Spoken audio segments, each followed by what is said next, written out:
কবরে যদি আগরবাতি, মোমবাতি আর চাদর দেওয়া জায়েজ হতো, জান্নাতুল বাকিতে 10,000 সাহাবীদের মাজার আছে। সুবহানাল্লাহ।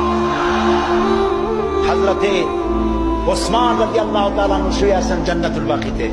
হযরতে আয়েশা আমাদের মা রাদিয়াল্লাহু তাআলা আনহা শুয়ে আছেন জান্নাতুল বাকিতে, উন্মুক্ত আকাশের নিচে। আহারে, হযরত আব্দুল্লাহ ইবনে মাসউদ রাদিয়াল্লাহু তাআলা আনহু শুয়ে আছেন জান্নাতুল বাকিতে। চাদর নাই, আগরবাতি নাই, মোমবাতি নাই, কিচ্ছু নাই।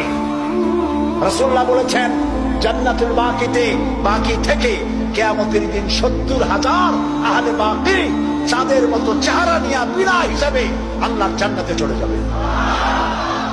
ওইখানে চাদর নাই। আর আমরা আমাদের দেশের পীর সাহেবদের মাজারে চাদর দিয়ে, আগরবাতি দিয়ে, মোমবাতি দিয়ে সর্বনাশ করছি। প্রিয় ভাই সব, এটি শিরক, এটা জীবনেও আমরা আর করবো না। রাজি আছেন? রাজি আছেন? কারা কারা রাজি? 2 হাত উঁচু করে দেখা।